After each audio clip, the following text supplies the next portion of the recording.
Good morning বন্ধুরা। সকাল হয়ে গেছে, অনেকক্ষণই হয়। আমি এখন আপনাদেরকে গুড মর্নিং বলছি। এখন প্রায় 9:15 বাজতে যায়। ওয়েদার এখানকার খুবই বাজে, খুব মেঘলা ওয়েদার। আজ 4-5 দিন ধরে ভীষণ ভীষণ মেঘলা ওয়েদার। মানে রোদের কোনো উজ্জ্বল নেই, রোদের কোনো তেজ নেই, কিচ্ছু নেই। বেলার দিকে একটু আকাশটা পরিষ্কার হলেও কিন্তু মেঘলা ওয়েদার। আজকে শনিবার, আমার মেয়ের স্কুল ছুটি। শনি রবিবার ওদের ছুটি থাকে, রবিবার তো এমনি ছুটি, শনিবার ছুটি থাকে। আর এই যে আমার মেয়ে সামনে রয়েছে, ওর এক্ষুনি ম্যাথ স্যার আসবে, সেজন্য একটু করছে। আমার মেয়ে খুব লাজুকে, কিন্তু চট করে ওর সামনে আসতে চায় না, এটাই হচ্ছে সমস্যা। না মিঠাই, ওর নাম ডাকনাম কিন্তু মিঠাই, আর ভালো নাম ওর হচ্ছে অঙ্কলিকা দাস। এসো মিঠাই, এ দেখো দেখো, এ দেখো, কথা বলো। এরকম লজ্জা পেলে দেখেছে? দেখুন, একদম কথা বলতে চায় না, সামনেই আসতে চায় না। কি বলবেন বলুন তো, আজকাল মেয়েরা কত স্মার্ট। আর আমার মেয়েকে দেখুন, এই দেখুন, দেখেছেন অবস্থাটা? দেখুন, আরে মুখটা তোল। আরে আমার দর্শক বন্ধুদের তোকে দেখা, দেখেছে? কিছুতেই মুখ দেখাবে না, ঠিক আছে? অন্য একদিন আমি ওর মুখ দেখিয়ে দেবো। দেখাও, দেখো, এরকম করলে হয়? তারা খারাপ পাবে না? দেখি, দেখা দেখা দেখা। কি হয়েছে? সোজা বসো। এইটুকুই অনেক। এই যে আপনাদের সামনে একটু মুখটা বার করেছে, এই অনেক। যাই হোক, সকালটা এইভাবেই শুরু করলাম আপনাদের সাথে। এই যে অঙ্ক করছে এখনো, এক্ষুনি অঙ্ক স্যার ঢুকবে। ও 10 তারিখ থেকে পরীক্ষা, ফেব্রুয়ারি মাসে। সেই জন্য এখন পড়ার খুব চাপ, ভীষণ চাপ। আর আইসিএসসি বোর্ড, প্রচুর চাপ, প্রচুর পড়াশোনার চাপ। তো ছোটো বয়সে ক্লাস 5-এ পড়ে, যা সিলেবাস, যা পড়াশোনা, বাবা! আমাদের সময় এসব কোনো বালাই ছিল না। আমরাও পড়াশোনা করেছি, এই রকম না। সেই জন্য তো এখনকার বাচ্চারা সারাক্ষণ, মানে ঘাড়ের রোগ না হয়ে যায় এদের, সারাক্ষণ এরকম করতে করতে। এত পড়াশোনা, কি করা যাবে, এই নিয়ে চলতে হবে। আর এরপর আমি একটু একটু করে কাজকর্ম শুরু করি, কারণ 9:15 প্রায় বাজতে যায়। হ্যাঁ, 9:15 বাজে। অবশ্য আমার এই ঘড়ি 5 মিনিট 10 মিনিট করে ফাস্ট আছে, ফাস্ট করে রাখি। যেহেতু আমার মেয়েতে একটু দেরিতে উঠতে ভালোবাসে, তার জন্য একটু ফাস্ট করে রাখি।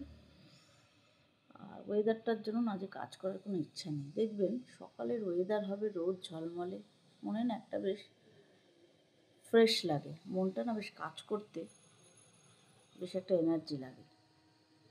কিন্তু এইরকম ওয়েদার দেখলে কান্না পায় আমার, জানেন? রোদ নেই, অন্ধকার অন্ধকার, কোনো কিছু দিলে শুকোবে না, ঘর দোরগুলো কেমন যেন ভেজা ভেজা, ভাল লাগে না। আপনাদের ওখানকার ওয়েদার কেমন বলবেন? আমাদের এখানকার ওয়েদার ভীষণ বাজে। শুনছি নিম্নচাপের একটা আভাস আছে। বাবা, এত নিম্নচাপ, আমাদের দেশ থেকে আর যাচ্ছে না। শীতকালেও নিম্নচাপ, সবসময় এখন নিম্নচাপটা হয়েই আসছে। যাই হোক, এবার আমি আমার কাজকর্ম শুরু করি। ঘরের অনেকগুলো কাজ আছে, কিছুই এখনো করিনি, ভাল লাগছে না কাজ করতে, খালি ঘুম ঘুম পাচ্ছে। কিন্তু ঘুম ঘুম পেলে তো হবে না, কাজ করতে হবে, সেই আর কি। সকালে এমনি বাইরে টুকটাক কাজ হয়ে গেছে, এবার একটু ঘর দোরের কাজ আছে, একটু রান্না বান্না আছে, দেখা যাক কী করি। ঠিক আছে। হ্যালো বন্ধুরা, সেই সকালের পরে এখন আসলাম। এখন বাজে প্রায় 2:30 দুপুর। তো এখনও খাওয়া হয়নি, এই খাবো আর কি এখন। এই সরস্বতী পুজোর সোমবার, তার একটু গোছানো গাছানো রেডি করছিলাম, সেগুলো করাতে একটু দেরি হয়ে গেল। এই যে দেখুন, সরস্বতী পুজোর গোছানো গাছানো প্রায় শুরু হয়ে গেছে আমার, বলতে পারেন অনেকটাই হয়ে এসছে। এই বাসনগুলো আমার সব ধোয়া হয়ে গেছে, যেহেতু আমি সোমবারে পুজো করব।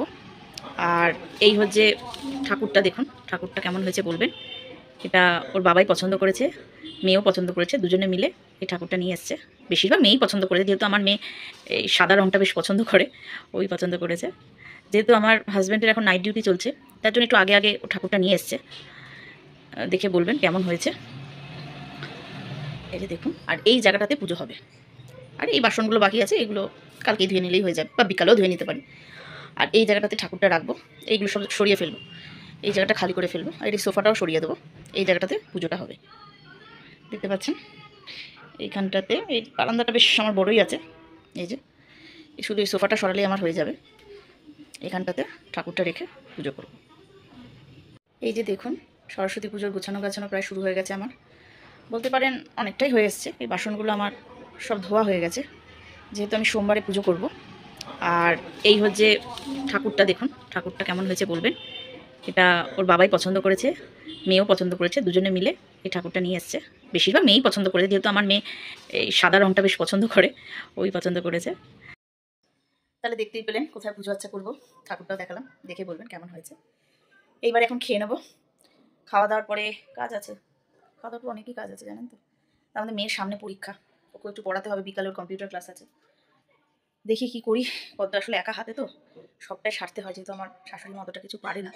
আর আমার হাজব্যান্ডের তো শিফটিং ডিউটি, তার জন্য ওর এখন নাইট ডিউটি চলছে। সোমবার অফ ডে, এই একটা ভালো সুবিধে, সোমবারই আমি পুজোটা করছি, সোমবারটার অফ ডে। তো কিছুটা আমি রবিবার রাত্রে গুছিয়ে রাখতে পারবো। আর সোমবার উঠে সকালে ফল ফলগুলো কেটে নেবো, আর ঠাকুরটা আগের দিন রাতেই সুন্দর করে এখানে সাজিয়ে একটু বসিয়ে নেবো। দেখি সব পরপর কাজ তো সাজিয়ে তো রেখেছি, দেখা যাক কত কী করতে পারি। আর আপনারাও জানাবেন, অনেকে রোববারও সরস্বতী পুজো করছে, অনেকে সোমবার করছে, আমি করছি সোমবারে। আর যেহেতু রোববারের যে সময়টায় লাগছে, একটা অড সময় লাগছে, মানে প্রায় 12টা 12:15 না এরকম সময় লাগছে। একটা বাচ্চা অতক্ষণ উপোস করে থাকাটা একটু টাফ ব্যাপার, যেহেতু যেহেতু পড়াশোনা করে, ওর জন্যই সরস্বতী পুজোটা। তো ওই যদি অঞ্জলি না দিতে পারে তাহলে আর কি হলো, সেই জন্য আমি সোমবারটা বেছে নিয়েছি, যেহেতু সোমবারটা তাড়াতাড়ি ছেড়ে যাচ্ছে। আমার হয়তো একটু চাপ হবে, ঠিক আছে, কিন্তু আমার মেয়েটা অসুবিধা হবে না, কিন্তু রোববারটা করলে অনেকটা দেরি হয়ে যাবে। দেখা যাক কত কী করতে পারি, এখনও এই আর কি চলছে। আসলে কথা কি, তার মধ্যে ওয়েদারটার জন্য না কাজ করার কোনো এনার্জি পাচ্ছি না। একটু রোদ হবে ঝলমলে, বাড়িঘর ধরে একটু আলো হবে, তবেই ভালো লাগে, কিন্তু মোটে রোদ উঠছে না জানেন তো, একদম রোদ উঠছে না। 4-5 দিন ধরে একদম মেঘলা ওয়েদার, একদম মেঘলা ওয়েদার 4-5 দিন ধরে। কী যে করি সেটাই ভাবছি। যাই হোক, সব কিছু নিয়েই চলতে হবে, কিন্তু আমার কথা তো আর রোদ উঠে যাবে না, যখন সময় হবে ঠিকই সে রোদ উঠবে। দেখি কী হয় সব কাজগুলো। যাই, আমরা খেয়ে নিই এখন। মেয়ে কম্পিউটার ক্লাসে চলে গেছে, ঘরটা এখন ফাঁকা, কিছু কাজ আছে। এই যে সোফার ওপর দেখুন কত জামা কাপড়, দুপুরবেলা শুয়ে পড়েছি আর গোছানো হয়নি। যখনের কাজ না তখন করা উচিত, জানেন তো। এই যে রেখে দিয়েছি না, এই দেখুন, দেখছেন কতগুলো জামা কাপড়, এগুলো এখন ভাঁজ করব। চলুন এগুলো একটু ভাঁজ করে নিই। দেখুন কত জামা কাপড়, বাপরে বাপ। এগুলো ভাঁজ করতেও সারাদিন কাজ করার পর না সন্ধ্যায় আর ইচ্ছা করে না কাজ করতে, কিন্তু ওই যে কাজ ফেলে রেখেছি, তার জন্য কাজগুলো এখন করতে হবে। আর কি করা যাবে, কাজগুলো একটু ভাঁজ।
হ্যালো বন্ধুরা, সেই জামা কাপড় ভাঁজ করার আপনাদের সামনে আসতেও পারিনি, কথাও বলা হয়নি, কারণ আমার ফোনটায় চার্জ ছিল না। একটু চার্জে দিলাম, তাও ফুল চার্জ হয়নি। ভাবলাম যতক্ষণ চার্জ হচ্ছে একটুখানি কাজ করে নিই। এই যে আমার বিছনার চাদরটা একটু চেঞ্জ করেছি আজকে, দেখুন হয়ে গেছে পাতা। আর ঘরে টুকিটাকি একটু কাজ ছিল, সেগুলো সেরে নিয়েছি। আর এখন প্রায় ঘড়ির কাঁটা 9টা বাজে। আমার শাশুড়ি মাকে একটু খেতে দেবো। আমি আর আমার মেয়ে পরে খাবো, কারণ শাশুড়ি মা তো বয়স হয়েছে, ওনাকে একটু তাড়াতাড়ি দিয়ে দিই, অ্যাটলিস্ট 9টা থেকে 9:30টার মধ্যে খেতে দিয়ে দিই। আর আমি আর মেয়ে 10টায় খাই, কারণ মেয়ের এখন সামনে পরীক্ষাও, একটু পড়াশোনা করছে। যাই হোক, আজকের মতো ভিডিওটা আমি এই অবধিই রাখছি। একটু বড় হয়ে গেল না ভিডিওটা, আসলে সকালে শুরু করেছি তো, আর ভিডিওটা শেষ করতেই ভুলে গেছিলাম। আপনাদের ভালো লাগলে অবশ্যই ভিডিওটা সাবস্ক্রাইব করে দেবেন, একটা লাইক করে দেবেন, শেয়ার করে দেবেন, আর অবশ্যই কমেন্ট বক্সে জানাবেন আমার ভিডিওটা কেমন লাগছে। কোনো ভুল ত্রুটি হলে সেটাও বলে দেবেন। যদি মনে হয় এডিটিংয়ে কোনো প্রবলেম হচ্ছে সেটাও বলে দেবেন।